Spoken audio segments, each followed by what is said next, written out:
What was your one thing? If you don't know what I'm talking about, let me explain. Last Sunday, Dr. Phil preached a brilliant message on choosing to do one thing well. And this Sunday is actually the last Sunday of our series, The Reboot. And there's been so much practical wisdom shared over the past few weeks, so I found it really helpful that Phil suggested that we look for one thing, to do one thing well. And I've been thinking about it this week, and among the other one things, obviously, one of my one things is probably patience. Is anyone else with me? I think I've run out of patience during this pandemic. I'm the kind of person who likes things to happen and things to happen quickly, if you know what I mean. I think I need a top up of patience in my life. And let me give you an example. Esther and I recently put our house on the market. We're looking to move house, and things have been going relatively well, but we haven't found the right buyer yet. It's safe to say this house move hasn't moved quite as fast as I'd hoped it would. If anyone's ever moved house before, you'll know that moving house is quite a long process. And to be honest, it's quite a long process, a process that takes longer if you can't get past that first step of selling your house, right? And to be honest, this is the first time we've ever sold a house, so we didn't really know what to expect. But for some reason, deep down, I think I expected the process to be super quick, or at least a lot quicker than it has been. And I don't really know why I expected this. But the more I think about it, the more I wonder if maybe I've been conditioned to expect things to happen instantly. This series, The Reboot, has been, all about rebooting, restarting, refreshing. And when I think about these words, this terminology, I associate them with refreshing your webpage or restarting your computer? Turn Norfolk there. Restarting your computer or rebooting your phone. Many of us are familiar with the words Ctrl, Alt, Delete, right? This action of rebooting is instantaneous. But I also think that our expectation of an instant reset is not just limited to our devices. You see, we live in a world built to service our desire for the instant. A world where patience is a currency not often spent anymore. One of the infamous traits of the millennial generation, Generation Y, my people, is that they need instant gratification. Everything has to happen now. We need it right now. But I think it'd be unjust to assume that millennials hold the monopoly on this attitude, this behavior, this need for instant gratification. Because if you think about it, we all have access, instant access, to almost anything we can think of. We have access to instant communication. I could be talking face-to-face with someone on the other side of the world in a matter of seconds. We have next-day delivery. I could order a pair of jeans off ASOS and they'd be with me in the morning. We have 24-hour shops for our spontaneous food cravings. We have on-demand TV. We have online banking. We don't even have to get up from the sofa to send someone money. How crazy is that? And if all these examples aren't enough, Face ID, because unlocking your phone with a 6-digit passcode takes far too long, right? This world is built to service our desire for the instant. The culture of the day is instant service, fast results. Now, don't get me wrong. All of these advancements in technology and communication, they've been so beneficial. I don't think any of us would have lasted this pandemic without Zoom or FaceTime. But I think in the pursuit of an instant society, we've been conditioned to expect instant change. And the question I want you to ask yourself today is, how do you react when things don't happen for you instantly? And maybe you're thinking, Sam, I'm not really like you. I've got plenty of patience. I'm a patient person. I can't relate to anything you're saying right now. Can I offer you 2 words? Slow internet. How do you react when things don't happen for you instantly? You see, the challenge is we get frustrated when change isn't instant. We stop working out because we don't see instant progress in our muscles. We lose heart because we're not where we thought we would be. We downgrade our aspirations because, it didn't happen for us in the time frame that we wanted. We get annoyed because it's taking too long. Expecting instant change only to receive disappointing results, it takes its toll on our resolve. And I would propose that the culture of instant gratification has contributed to our inability to play the long game. When progress takes time, we tend to lose interest. we lose motivation, we lose momentum, we lose focus, we lose our resolve. Why? Well, I want to put forward this thought. Maybe it's because it's so easy for us to forget that progress is a process. Life would be so much easier if we could just reset our problems, right?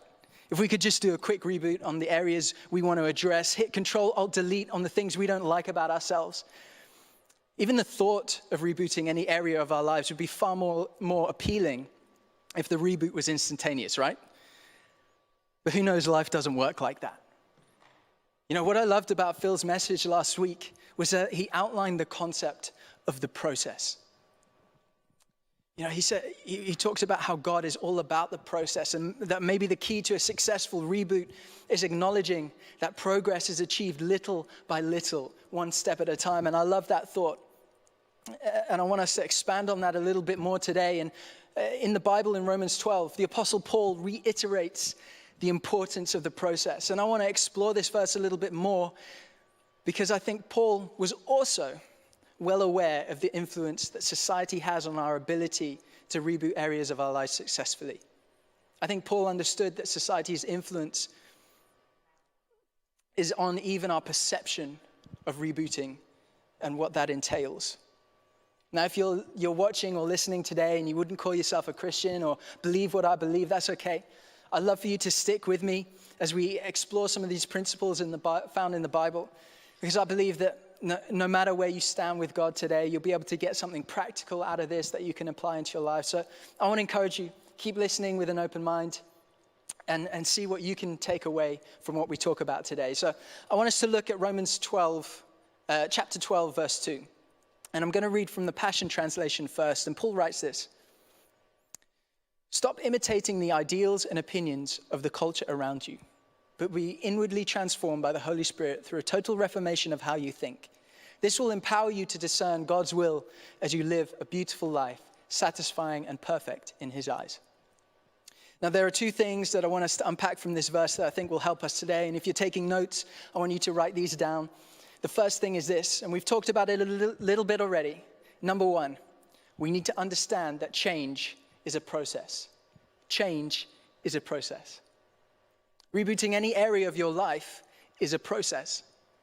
The quick fix that society sells us, it won't work if we want to see long-lasting results.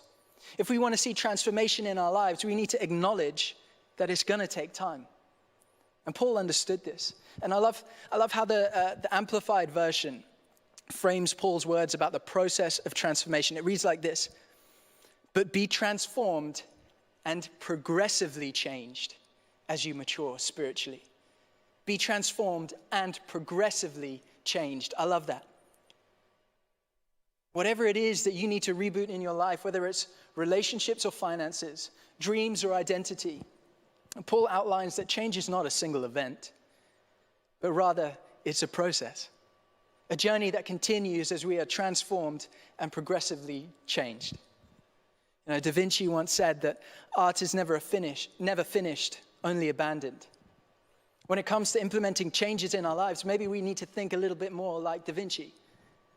We are a continual work in progress, developing and growing until the day that we die. We may not be where we want to be just yet, but we can thank God that we are not where we used to be.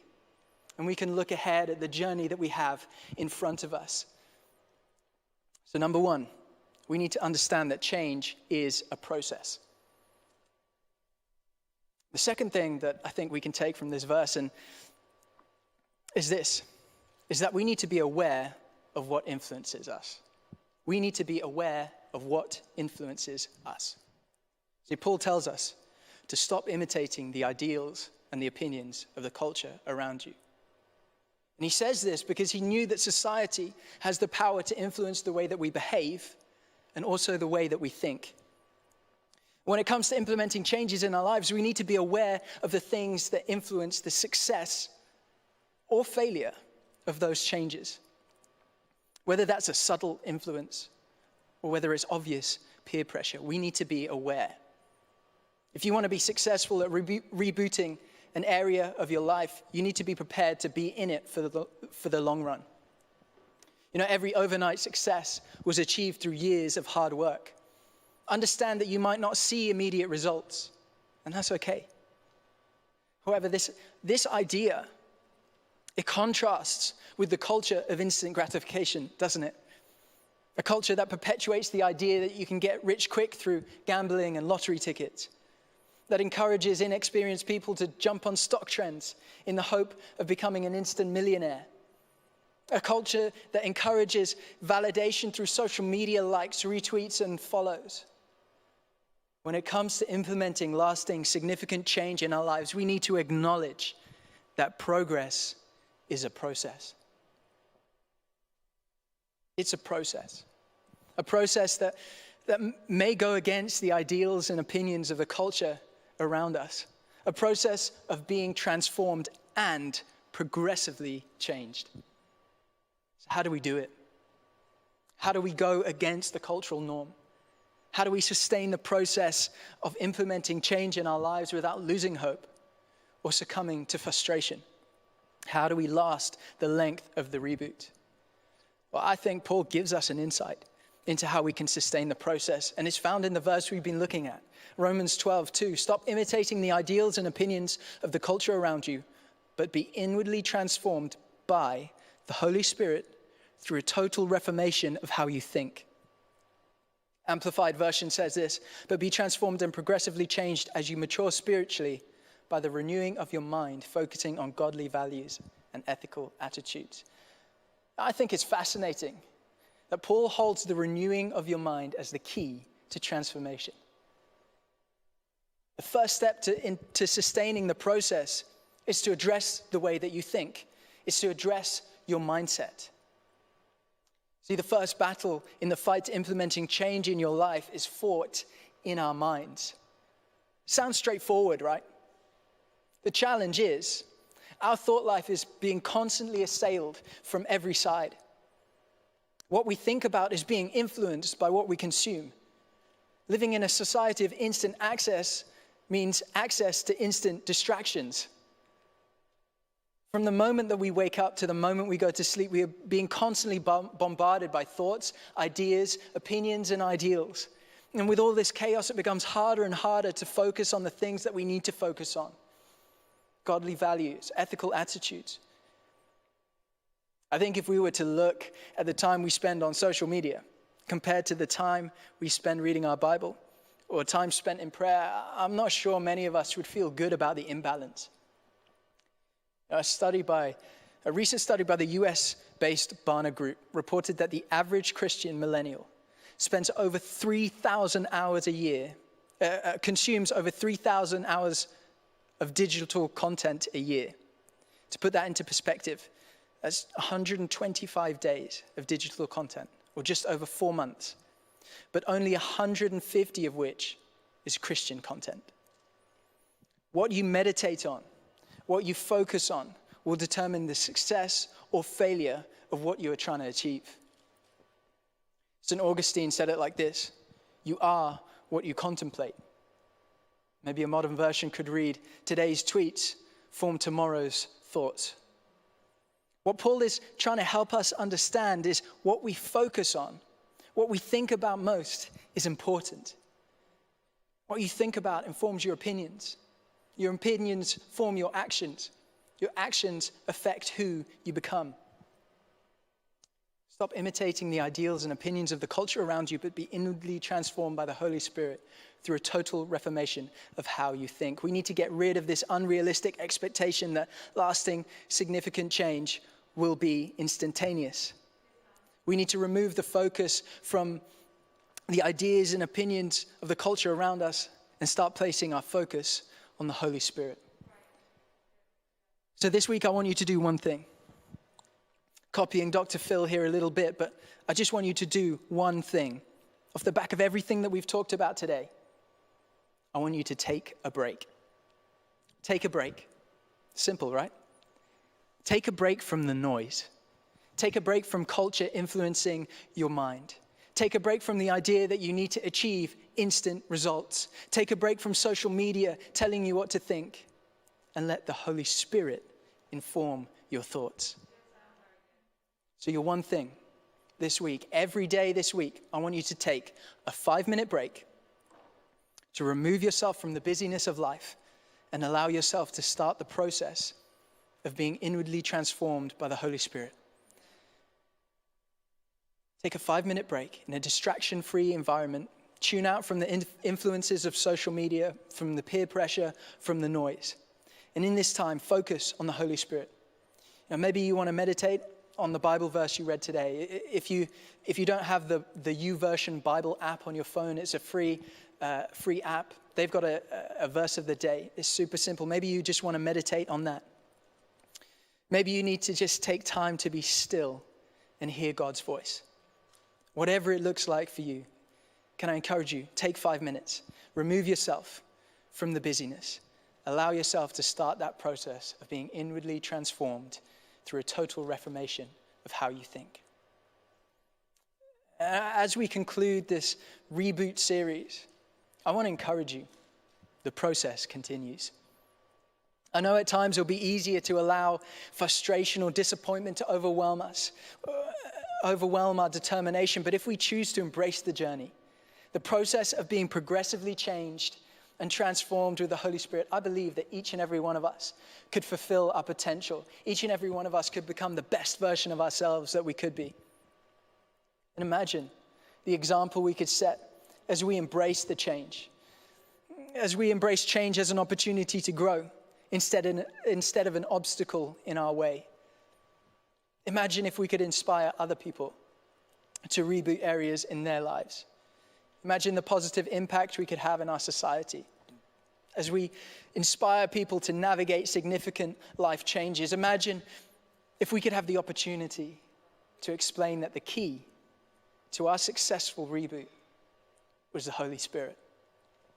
I want to encourage you, friends, today, don't lose heart. Don't give in to disappointment or frustration. Press on. Allow the Holy Spirit to work in you and through you. Chase that calling that God has on your life, and he will see the work in you completed. As I finish today, I want to leave you with this verse. In Philippians 1:6, it says, "He who began a good work in you will carry it on to completion until the day of Jesus Christ." Friends, don't lose heart. Don't give in. Press on and embrace the process.